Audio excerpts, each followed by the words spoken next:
Good morning, everyone. I want to welcome you to our webinar today and introduce our speakers. I'm Rebecca Tunnicliffe, CEO of BCRPA, and we're presenting jointly with the City of Surrey this webinar on accessibility. And I want to recognize we're also on the territory of the Coast Salish people in the headquarters of BCRPA. We are especially grateful today to Tara Roberts, who I think all of you know as a leader in accessibility in Surrey. Tara reached out to us a few weeks ago to say, have you thought about accessibility as people return and create their COVID plans and reopen their spaces?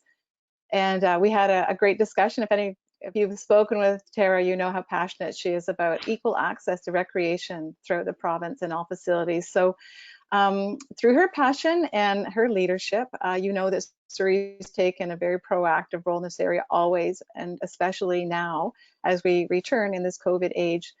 They're taking measures to make sure that there are no negative effects in returning and having access to recreation facilities and programs. So we're very happy to share her eagerness to share with you her learnings and the learnings of the City of Surrey. So today we have two experts in this area and leaders along with Tara, Karen and Marco Pasqua. Karen works with the City of Surrey as the Accessibility and Universal Design Specialist. So if you don't have one of those in your municipality, at the end of this webinar, you'll probably be asking Karen for her job description. She has a deep understanding that spaces and events in our community should be enjoyed by everyone of all abilities. She feels part engineer, part occupational therapist with her natural affinity for adapting an environment and turning what seems like a complex access problem into a thoughtful, barrier-free solution. And you're going to hear all about how she does that today. In her work, she has been pivotal in supporting changes of Surrey as the city works to become increasingly more inclusive and accessible, including working with Rick Hansen Foundation and helping the Surrey achieve 5 Rick Hansen Foundation accessibility certified gold designated facilities. And if you've applied for those, you know that those are very tough to get, and a lot of consideration goes into that. So congratulations, Karen, for your leadership in Surrey. Marco also used to work for the City of Surrey, but he is on his own now as an entrepreneur and an award-winning entrepreneur, an accessibility consultant, and an inspirational speaker with cerebral palsy. At the end of this presentation, you will see, as we have, he's very passionate and a great leader in this area. So his information will be available at the end as well. Throughout his life, Marco has been involved with a number of organizations as a spokesperson, helping to spread advocacy for persons with disabilities across Canada. As an accessibility and inclusion consultant, he's worked with some of BC's biggest change-driven business leaders who are champions for more accessible, inclusive workplaces. He has a designated Rick Hansen Foundation Accessibility Certification professional accreditation, and has consulted with the City of Surrey in implementing policies and standards that have been adopted citywide. Congratulations, Marco, on your accomplishments, and we look forward to hearing of your experiences. Today's webinar, as you heard at the top, will be recorded. Marco and Karen will lead the questions at the end. And any questions that don't get answered that you put in the chat box will be answered and included in the recording link and sent to all attendees and all members. And now I'm going to sign off and turn it over to Samantha. She is our tech expert in helping us through the process. Over to Sam. Hi, everyone. Thanks, Rebecca. Yes, so to ask questions, I'll just go over that with you before I pass things over to the presenters. So the GoToWebinar control panel, you should see a control panel on your screen, and it may be collapsed. If it is, you can press the orange arrow that will expand it, and there should be a little module in there called questions, which you can also expand if it's collapsed by clicking the little arrow next to the question word. So you can type your questions in there. Myself and Karen will see them, so you can type questions related to the presentation for the end, and you can type those at any time. Or you can type questions for me that are related to any technical issues you might be having, and I'll try my best to troubleshoot with you just by typing answers back to you there. I think that is it for the technical stuff. So I'm going to pass things along to Karen and Marco. Thank you. Appreciate it. And what a wonderful, warm welcome and introduction. So I very much appreciate that. And thank you all for joining us today. We're really excited to share a little bit about accessibility and inclusion and what the City of Surrey is doing. And I hope what you can take away are some best practices that'll work well in your programs and in your facilities. So as mentioned, Surrey is, we like to see ourselves as a leader in accessibility. We've come a very, very long way. So throughout today's presentation, we'll just be going over a little bit of what we were doing before the pandemic, what our journey has been along our path of accessibility, inclusion, and universal design, and how we're implementing some changes as we reopen our facilities. As you may or may not know, this pandemic obviously has hit all of us in a multitude of different ways, but realistically, it's hit the disability community the hardest. So that may be just from the aspect of not being able to get into our recreation programs and not being able to access fitness and health related activities as well as we normally would under circumstances. And what we want to do is as we welcome our community back into our rec centers and into our programs, we want to ensure that we're not adding additional barriers. And certainly there's a lot that we've all had to do and manage just with the COVID protocols, whether that's putting up plexiglass, wearing masks, having hand sanitizer, and being mindful of distance.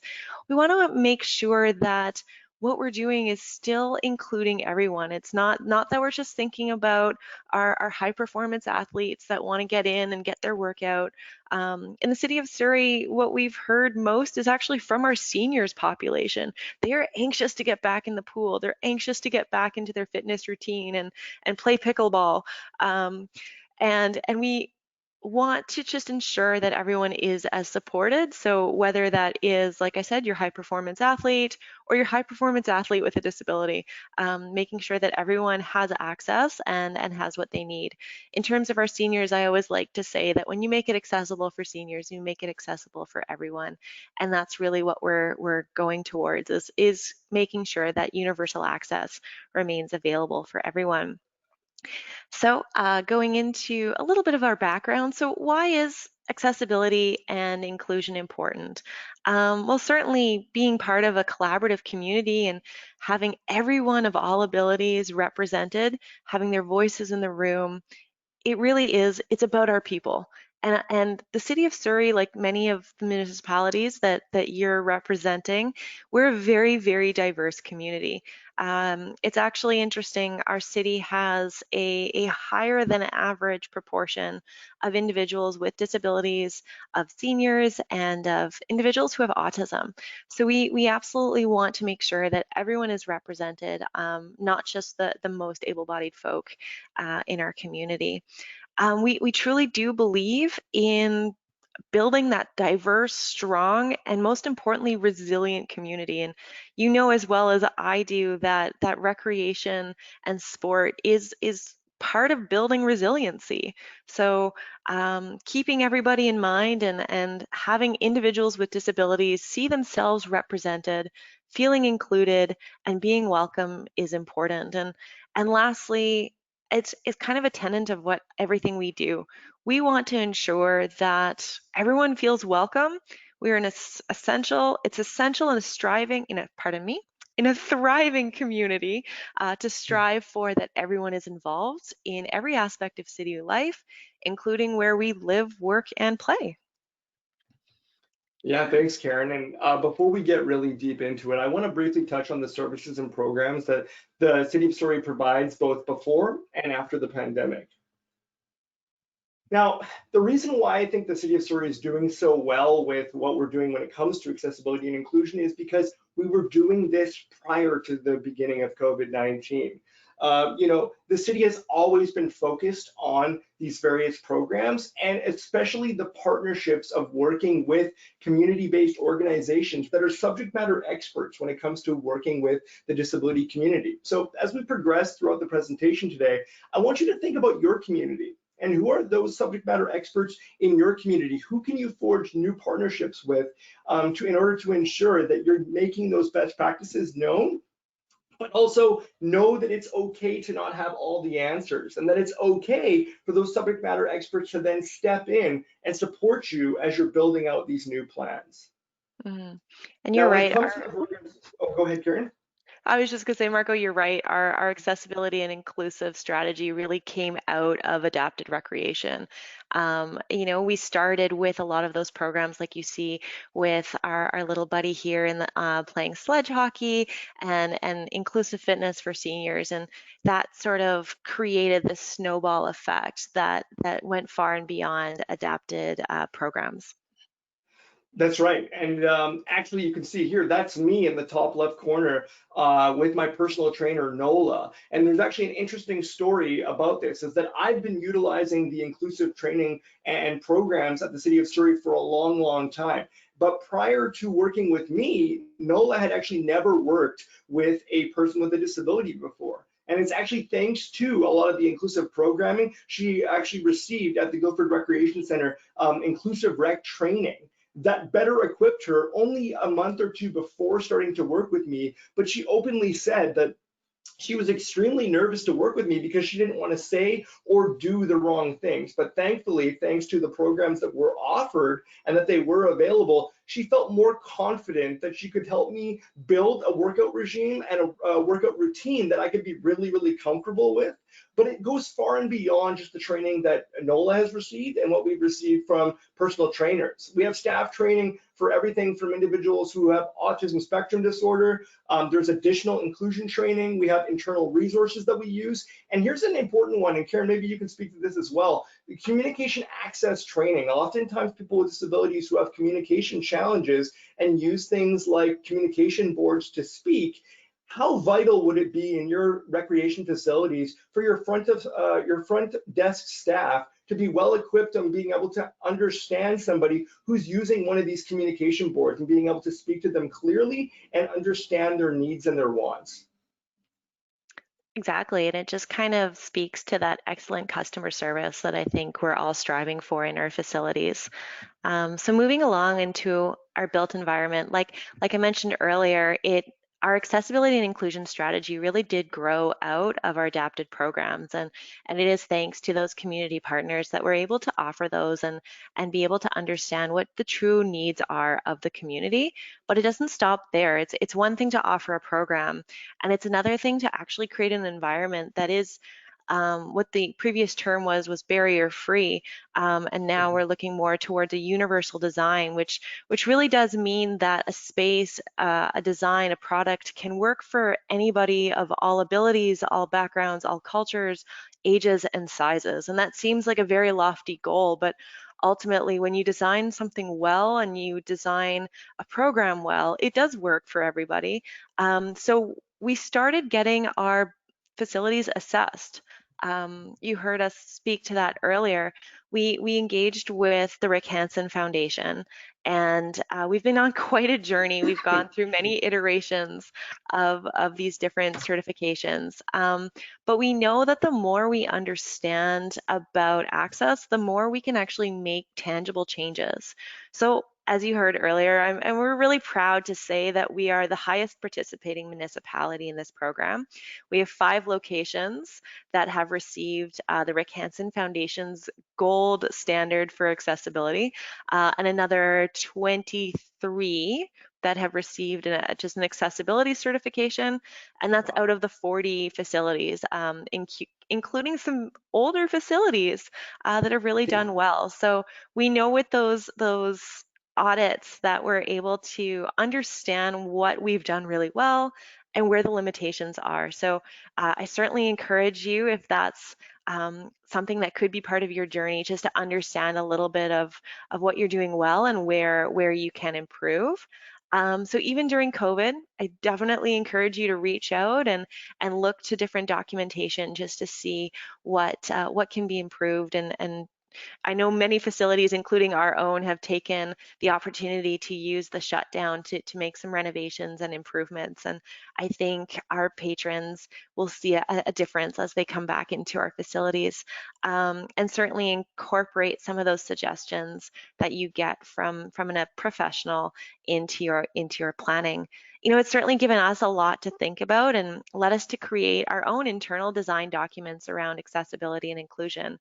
We're proud to say that going forward, all of our new built facilities are striving to reach that gold standard.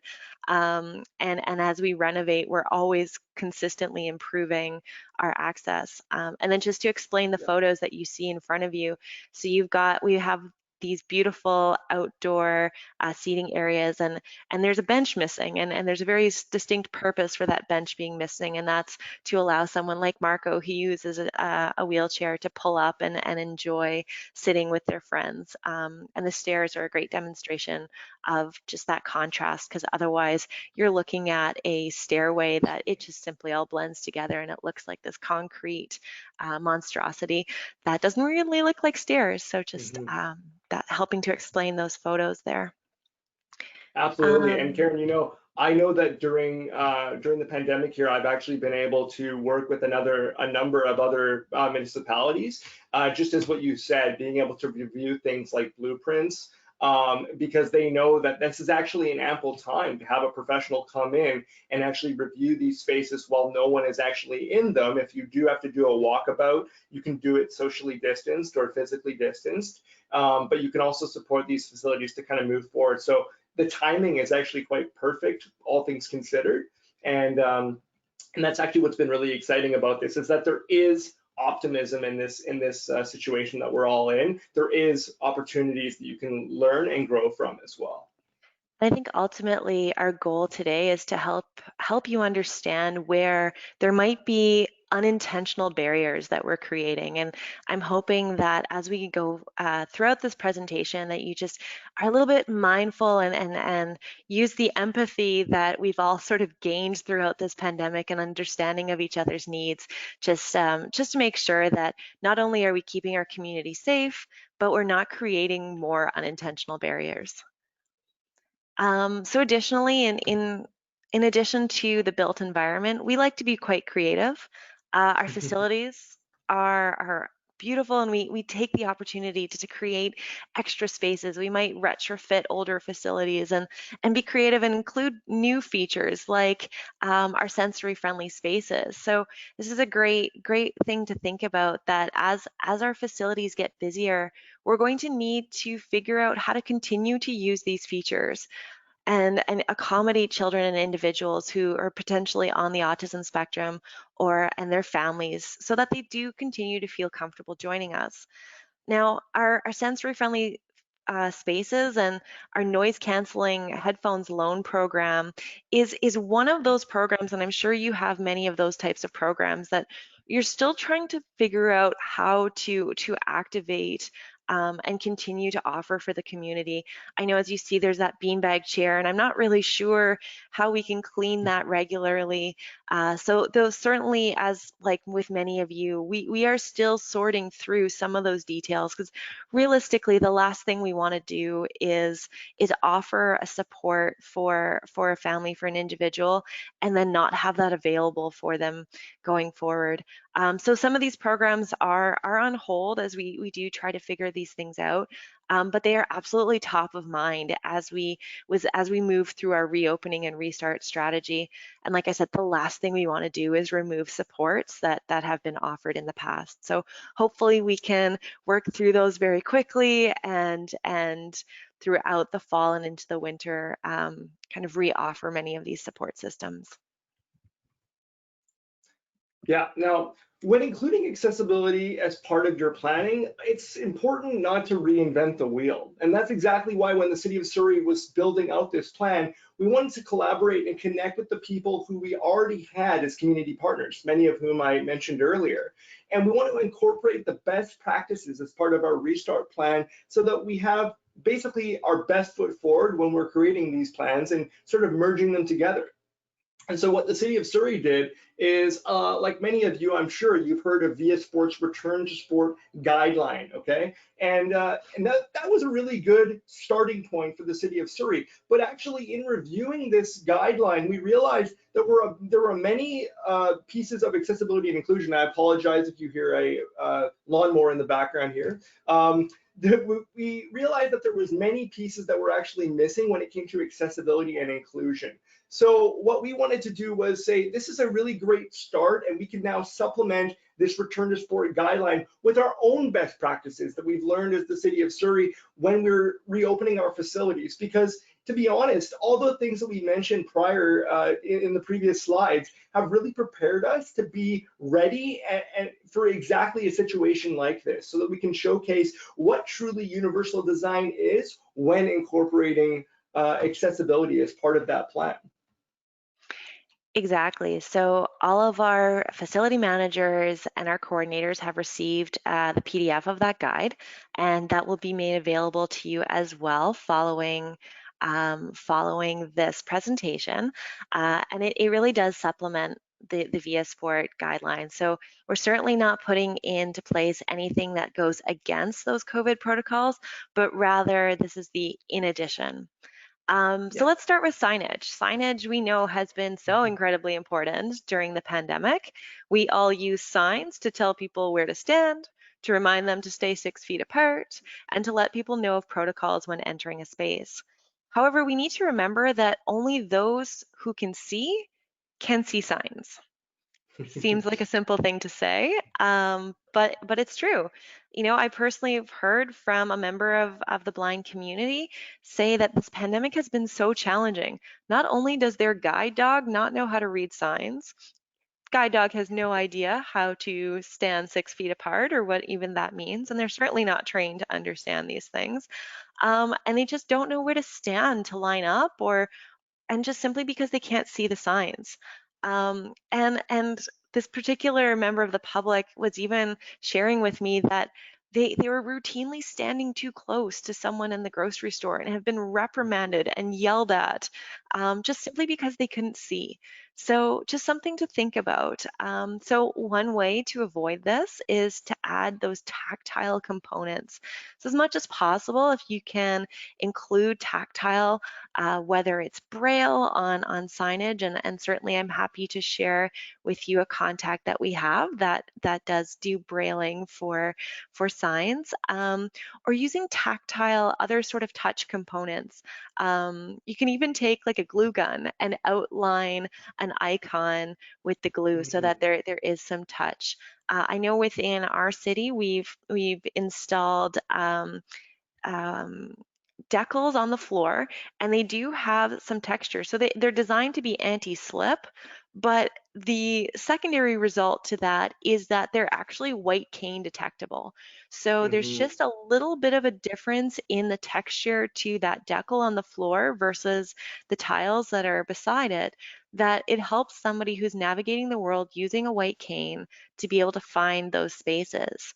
And lastly, when you are putting those signs, make sure that they are very simple, use plain English, lots of icons, and mount them at eye level. So, you know, for someone Yes, like please. Marco, Yes, I know, because here's the thing, in many of our facilities, it's great. People will have these signs ready to go, but unfortunately, they think of it as eye level being the eye level of somebody who's 9 foot tall. And I mean, I'm not the Sasquatch the last time I checked. So as a wheelchair user, when I'm rolling around, it's really difficult for me when I say, oh, I really need to use your restroom facilities. Where are they? And they say, well, didn't you see the sign? And then I look up, whoop, 3 feet above me and realize, oh, okay, it was there. It was just not in an area that I can provide it. And that's the kind of insights that you would get from an RHF professional or an accessibility professional if they did a once over through your facilities of saying, actually, the gold standard would be to place your signs here so that all people have the opportunity to see it at eye level.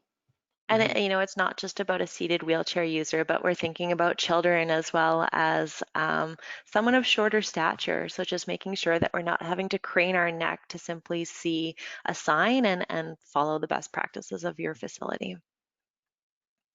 Okay. Okay, parking.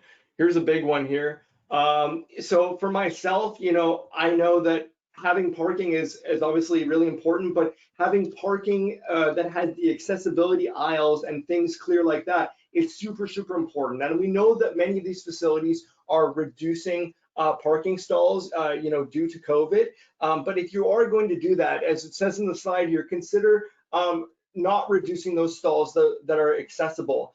Things like access aisles and curb cuts, things that, or even for somebody who needs a van accessible parking stall. So you see those ones with the hash marks there. That's so that somebody who has a side loading van and they have some sort of a lift on their van for, say, like a power wheelchair or a motor scooter or something like this, it's extremely vital that those spots are still available for those community members, because they actually do need them, and they are strategically placed closer to the facilities so that it's not an issue when it comes to drop-off areas, and that they're not straining themselves when it comes to walking towards the facilities or getting towards the facilities. Another thing to remember is ensuring that you can have those spots available, but making sure that it isn't encouraging people to walk behind vehicles when they are coming out of their cars, because I don't know about you, but me being about 3'5" in my wheelchair when I'm wheeling, it's very difficult for some drivers when they're backing up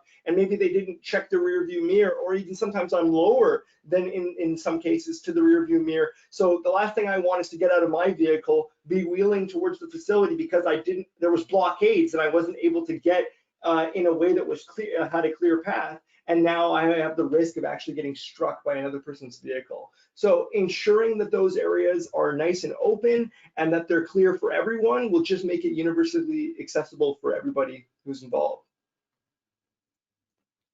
Here's a big one, Karen. I think you and I are going to tackle this one together. Did you want to start?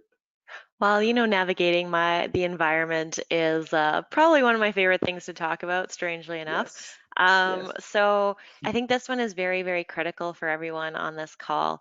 So just understanding that as we are making changes to our environment, we want to ensure that those changes still allow someone to navigate the environment easily and with independence. Independence is a huge feature of accessibility. So keeping those physical distancing measures in mind, ensure that you're still maintaining access to all open amenities. Making sure that we're not putting stanchions in the way, even though they are important perhaps for the lineup and for maintaining those distances, but just ensuring that we haven't put a stanchion in the way, causing that unintended barrier. So speaking of which, a wheelchair user does need a minimum of 850 millimeters to navigate a hallway, and a little bit more than that for when using, going around a turning radius. So that's about 1700 millimeters. So for those lineups or around stanchions, around planters, all of that sort of thing. And most importantly, consider logical access, and a particular logical access to the washroom, and especially to those accessible washrooms. That is so incredibly important. We certainly all need to use the washroom, and the last thing we want is for someone, an elder or someone with a disability, needing to request assistance to navigate the washroom. There's no dignity in that. Do you No, want to take the rest absolutely of the call? not.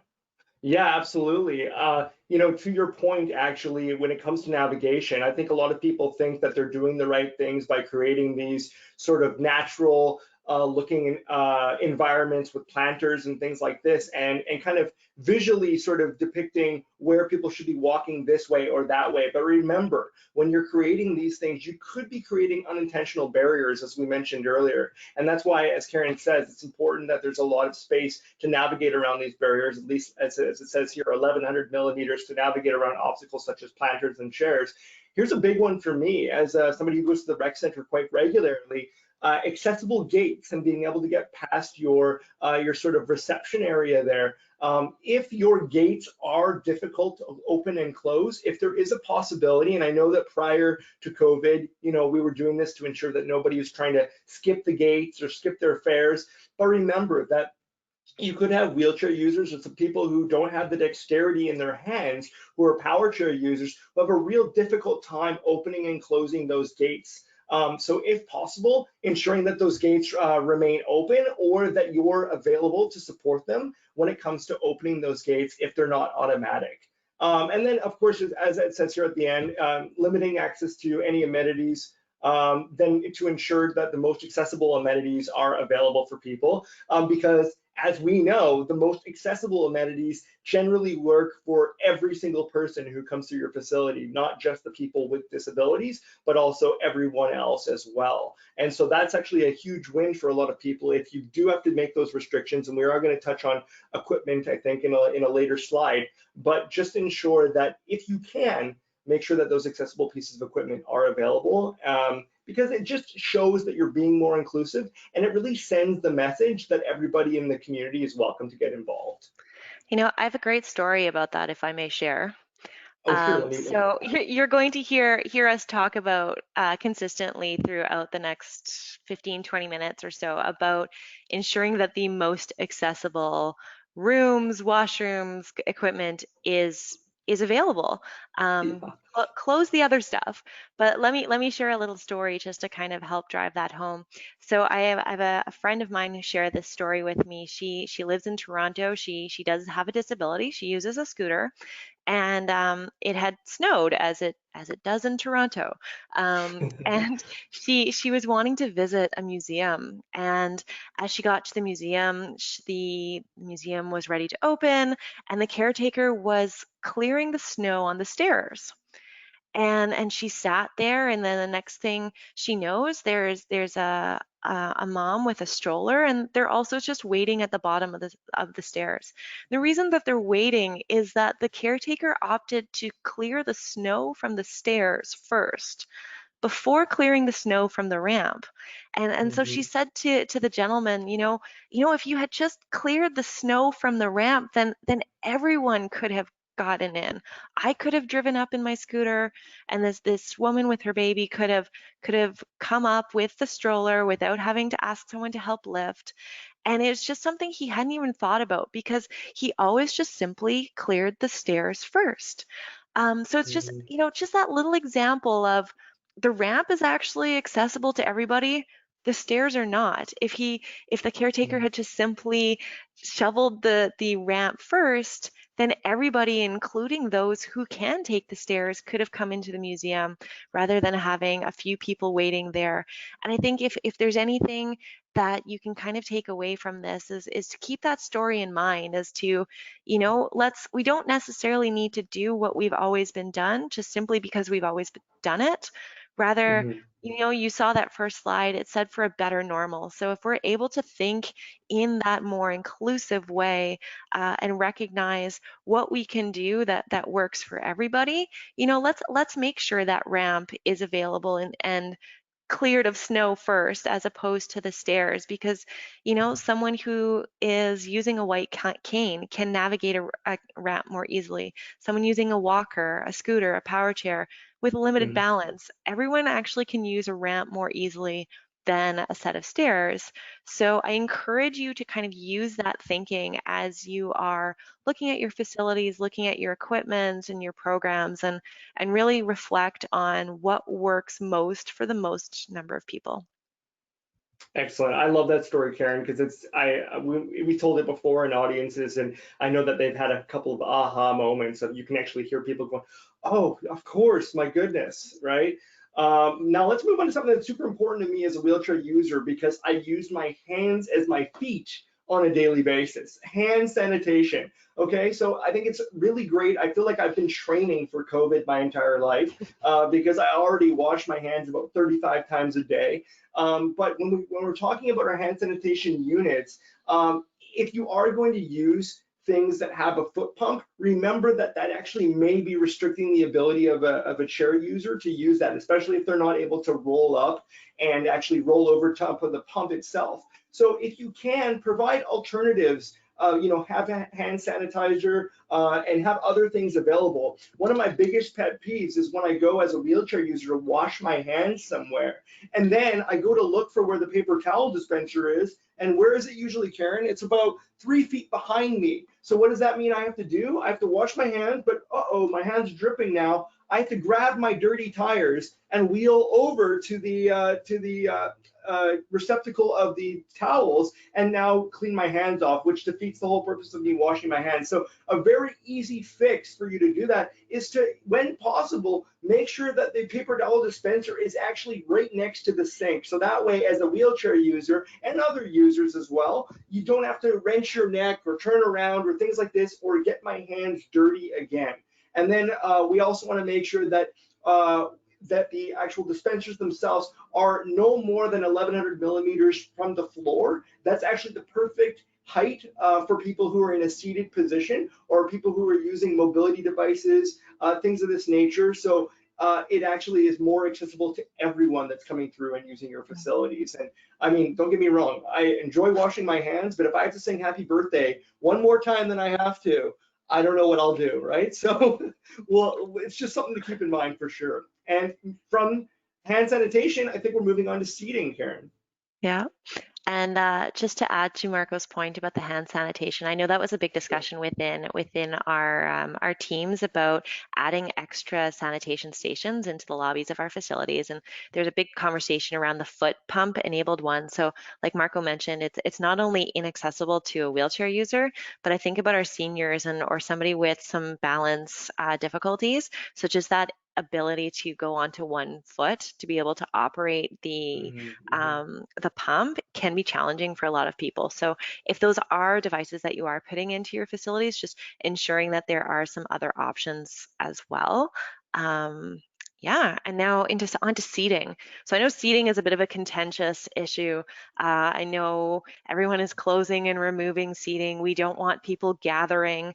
We don't want people waiting around, especially in the beginning of this restart. We're looking to have people come in, do their activity, and leave. But I do challenge you just to consider a little bit of seating left, especially in the reception area.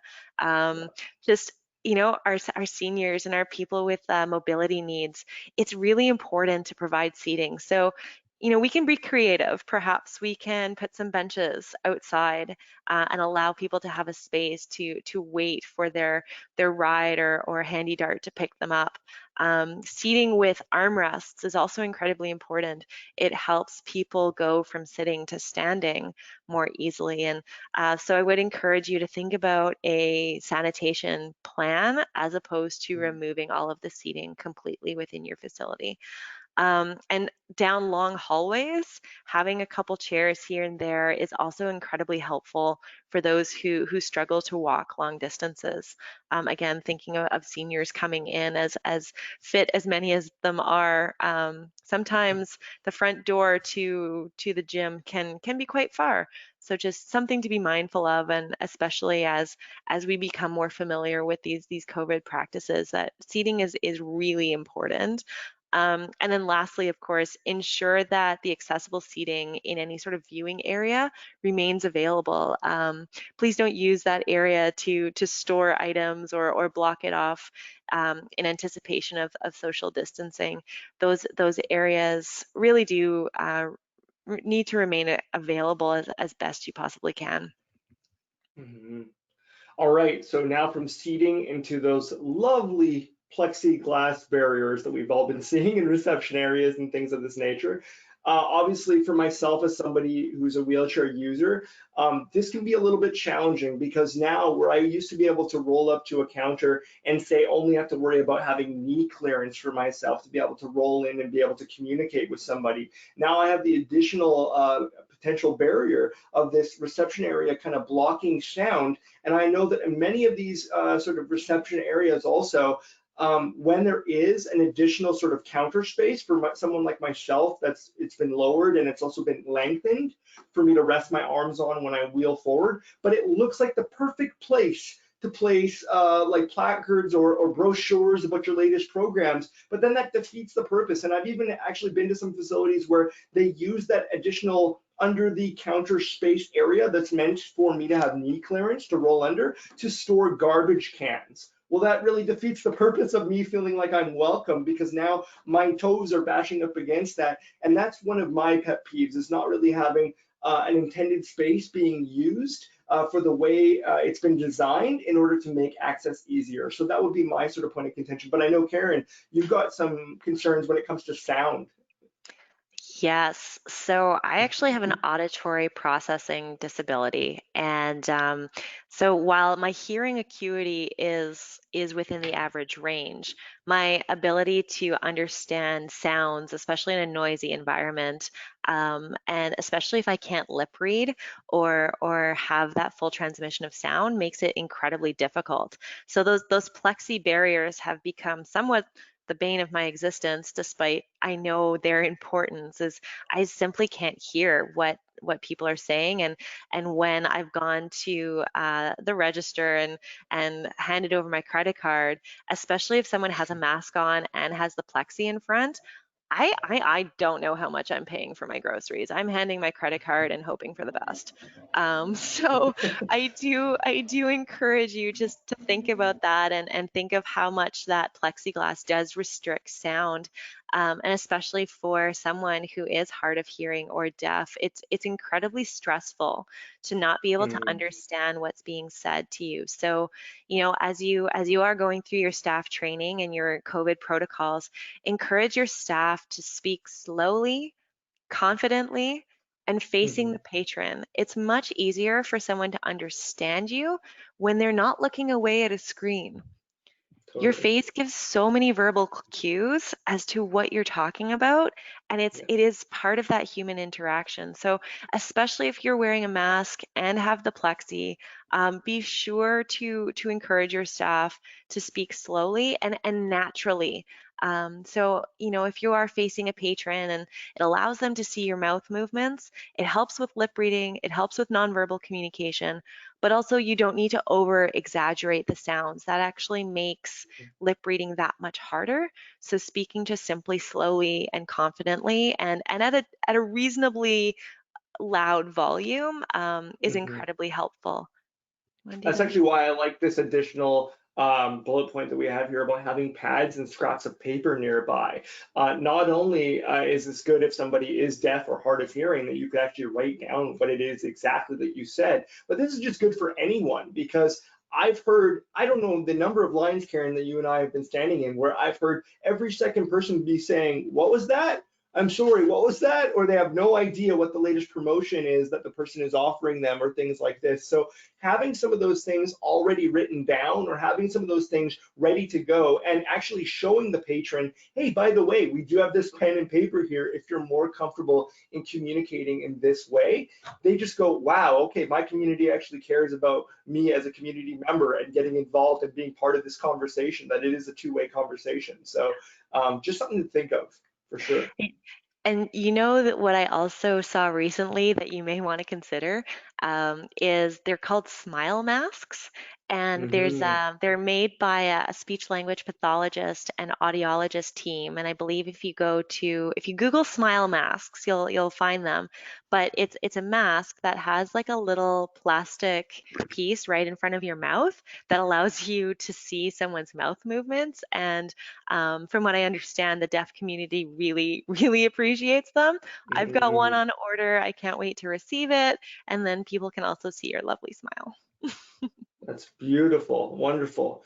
Okay, in the same kind of idea as some of the things that we mentioned before, like parking stalls, we do, definitely we park ourselves when we're in the washroom. And so that's why if you're going to, be blocking off stalls and you're doing every second stall, when possible, ensure that the universal access change rooms or bathrooms are the ones that are still available. Many times, these are the areas that have more space for individuals to not only rotate and turn wheelchairs around, but just have more space in general.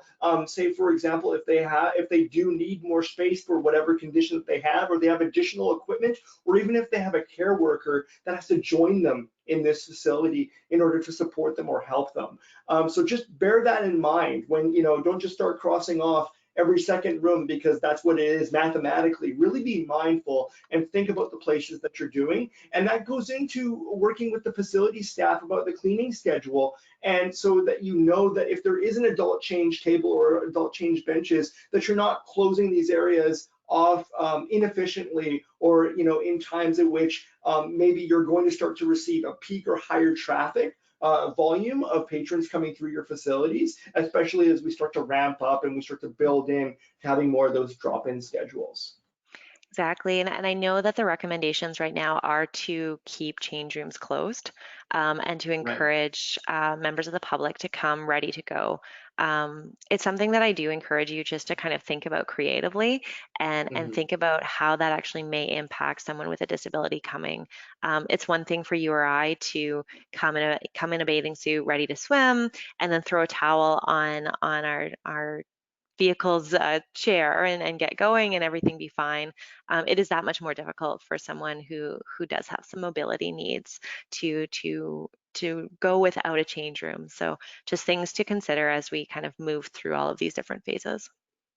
That's right. And as we mentioned earlier, when it comes to equipment, especially with your rec facilities, this is really, really important. Again, we want to highlight this. If you do have to block off certain pieces of equipment, try not to block off the ones that are accessible or universally accessible. So many times you'll see that there is potentially like recumbent bikes, or there are treadmills that have extended arms on the side. Actually, those extended arms are actually to assist somebody who's using a wheelchair or assisted device to actually pull themselves up from their wheelchair to now stand up and use this treadmill. Now, many people wouldn't know that, but of course now if you've blocked off that piece of equipment versus one that doesn't have those extended arms, you're again creating an unintentional barrier, right? So as it says here, making sure that there is access on both sides. And then, of course, the cleaning procedures, because we know that there is going to be a lot of things of people coming in and out. And of course, staff are going to have to run in there and make sure that cleaning is done, but also reminding your patrons and your community members to clean the equipment after they're using it, just so that it creates less of a bottleneck there when using and moving and going through various pieces of equipment. Anything I missed there, Karen? I think it's just the last point there that, if you're moving equipment, consider where Mhm. you're placing it and what that path of travel is to access it. So, as I think you've heard us say many, many times throughout the last half an hour or so, keep keeping what's most accessible available, and the routes of access to those pieces of equipment are so incredibly important. But no, I think you covered all of it, Marco. Great. Yeah, so I think you're taking this one, Karen. I will. So there, we do have some additional COVID-related precautions that we are putting into place. We certainly will be adding audio announcements to remind patrons of hand washing and physical distancing. And our visual boards in our facilities will also have that information. And I'm so glad that we're doing that because that's giving both that auditory component and that visual component. So we're making sure that that information is accessible to everyone. We're adding those extra touchless hand sanitizer stations, and marketing is creating all sorts of new materials, including information that sort of is part of that pre-planning for people. So as much as possible, we're on our social media and we're also creating these videos to help instruct patrons as to what to expect as they come into a new facility. We know that throughout this pandemic, there's been so much anxiety and so much fear, and Mhm. things seem to change every day and a half, which I don't know about you, but for me, it's certainly anxiety producing. So I love that we're producing these videos and we'll be able to share them on our website so that patrons really do know what to expect and what they'll be seeing. So our accessibility team will be taking the scripts for those videos and creating downloadable social stories. And these are specifically Oh, designed nice. to support someone who has autism spectrum disorder, elevated anxiety, and also just to help. We'll create some simplified version ones as well to help children sort of understand what those new protocols are. And we will also be translating a video into American Sign Language. So as part of this slide, I would also just like to challenge you to think about, does your key messaging address the needs of users with disabilities? I believe ours does, and certainly we will always be striving for improvement, but just something for you to just be mindful of as we reopen and move through these phases of our restart plan. That's right, Karen. And it's important to remember that, as Rick Hansen would say, he's done too good of a job representing the disability community as a wheelchair user. But it's important to remember that the disability community does represent those, with hearing disabilities, with vision disabilities, and cognitive challenges as well. So really stretch outside the box to think about how your key messaging can support all people using simple language, using plain language, using things like this that will really support the needs of everyone across the spectrum, for sure. So our That's last thing that yeah, exactly. So the last thing that we want to touch on here is just, again, our final few points. And again, this is going to be included in the PDF documentation that Karen is going to provide after the presentation. That is the City of Surrey's Restart Guide to do with accessibility. But just some points here. So ensure that the needs of our community the diverse needs of our community are met safely. That we want to prevent the creation of additional barriers for folks with disabilities, as we've tried to drive home multiple times throughout the presentation today. Karen, you want to take the last three here? Yeah, and really it's a community, right? Together we can do these things. And we can take a creative stance on accessibility. It's Yeah. not this big scary thing that a lot of people think it is, and we're so worried that we're going to do things wrong. Utilize your community partners, and be creative in making the current environment work to our benefit. I'm a proponent of we're heading into a better normal, not a new normal. So we have so Mhm. many opportunities to do things well, especially as we welcome our patrons back and back without exclusion.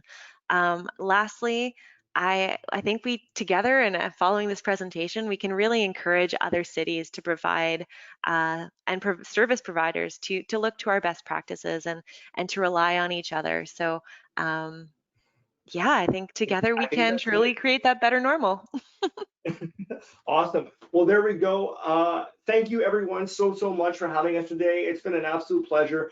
I love doing tag team presentations with my wife. It's one of the biggest thrills for me, absolutely, but especially on this subject matter when it comes to accessibility and inclusion. So we do have about 5 to 7 minutes or so left for questions. And Karen, I don't know if you can see that chat box there, but was there any questions that popped up already? Yeah, there's been a few. I've been answering them as we've been chatting here. But just to reiterate, so there was a question about guidelines for creating sensory-friendly spaces. So we do have some guidelines that we use and some best practices. Otherwise, I do encourage you to reach out to the Canucks Autism Network. They are an absolute leader in sensory-friendly spaces. They have helped not only the city of Surrey, I do believe, also YVR Airport, and I believe Rogers Arena now has a sensory-friendly space as well. So they are certainly a wonderful resource for you. We did have a couple questions about modules relating to staff training and some best practices. So what we'll do is we'll share some of the guidelines and documents that we've created for our staff. We do have a number of documents around the language of disability and respectful language use, as well as interacting with different members of the disability community and what just some best practices are.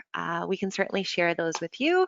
And then the last question I really quite liked as well is about seating and benches and whether we should consider keeping versus removing them, whether we should consider adding signage like you see on the SkyTrain and reserving them for individuals with additional needs. And I support that decision, especially if that tips the decision towards keeping some seating. If you do feel more comfortable to have a sign that says something like, please consider those who require the seating to use that. I certainly support that very, very much, especially if it's the difference between having the seating there or not. And then the Mhm. last question I see here is who did Surrey partner? Oh, there's more questions coming in. This is fun. Who did Yes. Surrey partner with regarding the noise canceling headphones? Again, that was out of an initiative that we did in partnership with the Canucks Autism Network, but we do use a third-party supplier for those noise canceling headphones, which I would be happy to include in the email that you'll be sending out. I believe they are about $7 or $8 per set, and certainly Mhm. before COVID, we were ensuring that they were being wiped down and cleaned prior to being handed out. We do have little sensory-friendly kits that they are a part of. So there are some stimming toys, some fidget toys in these kits, and families are welcome and will be welcome again in the future to borrow those on a loan basis. Um, so next question is, are you able to share any information on grants or funding you've utilized to help make these changes? That is a great question, Megan. Thank you. Funding and grants is always a challenge. We Mhm. were quite fortunate in being part of the Reinvent Foundation pilot program. They had an allocation of funds that were part of that program. So we were able to I believe it utilize was those it not grants. the Enabling Access Fund, Karen? It was We've used that one as it well. was part of that. Yeah, that's a federal grant. And then That's Rick right. Hansen was also involved with distributing some of the funds for those grants. In terms of what's available currently, Yeah. the Enabling Access Fund is the only one I'm aware of at the moment. I think so. They go However, through several windows, from my knowledge. So it's like they do it in awarding periods. So it's like every 4 to 6 months or so, they reopen the window for what they call the EAF fund, the Enabling Access Fund. And so you can check back, or you can Google EAF fund online and actually see when the windows. But I think you're correct, Karen, that it is open currently, I think. but it is challenging, although I do It recommend is. that you're a little creative as well. Sometimes you look at like age-friendly seniors grants. Again, as I mentioned Mhm. earlier, you make it accessible for seniors, you make it accessible for everyone. So creativity in your grant writing is key. And I'll continue to think about that question because I may have some other resources available. I just can't think off the top of my head. But that's a tough question. Unfortunately, there's a lot of need and not a lot of funds. Although I am hoping that as the federal legislation uh, is developed and becomes more provincial legislation as well around the accessible legislation, that there will be some funds tied to that. So I think hopefully in the next couple of years, we'll see a lot more money available for retrofitting facilities.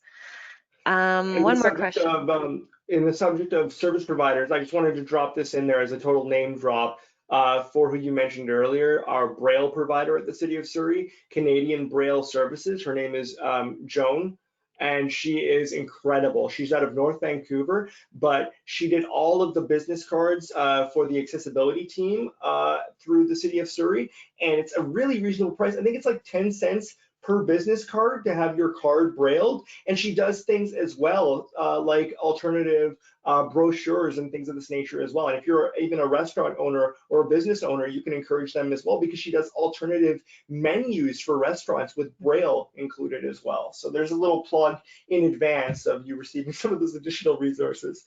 I appreciate that. That's a good reminder. I need to send her some of our marketing material to have brailled so that we have that available at reception. There's one more question here. It says many municipalities are planning for registered programs versus drop-in programs to better manage and track the numbers. What considerations would you recommend we look at for accessibility? Thoughts, Hmm. Marco?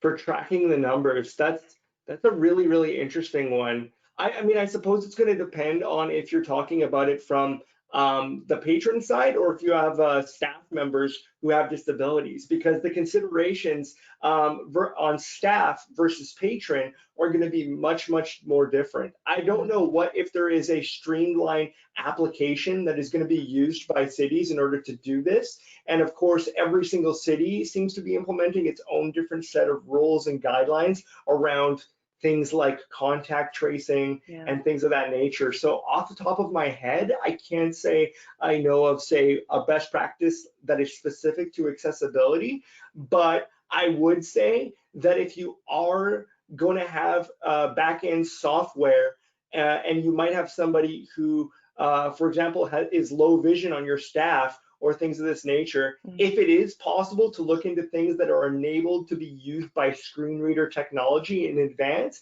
because we don't know how long we're going to be in this situation of reduced capacity or lockdowns. And so if you are going to be more inclusive and have staff who potentially have barriers or other conditions, it'd be really cool to say that you actually have software that is enabled by screen readers, so that if somebody is using additional software to support them in their learning, that they're able to actually hear and be a part of everything that's on the screen as well. That'd be my one add-in.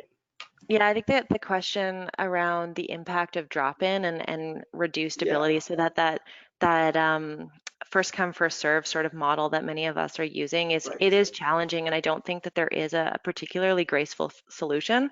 Although I would encourage you to reach out to your community partners and just kind of let them know what the process is, and just, I guess, provide as much information as possible, and allowing your call center to take those calls and register as well.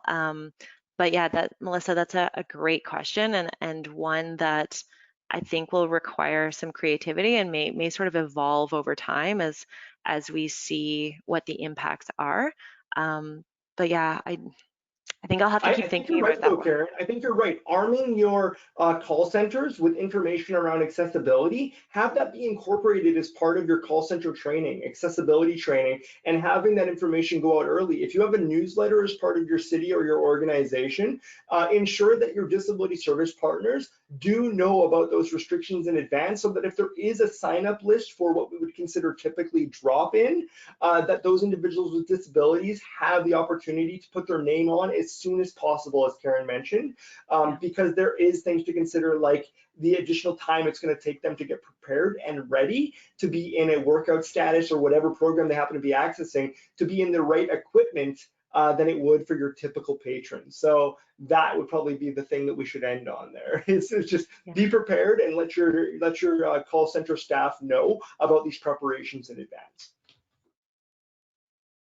And I think that is bringing us to just about time here, if not past. Yeah.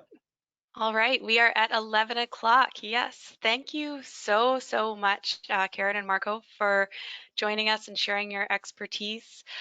We have recorded this webinar, and we will be sending out a link to the recording in an email tomorrow. So you should, or this week, it may not be tomorrow, but it'll be this week. So you will be receiving that afterwards. And if you have any follow-up questions for us, of course, feel free to get in touch. And we'll say goodbye for the morning. Bye, everybody. Thank you.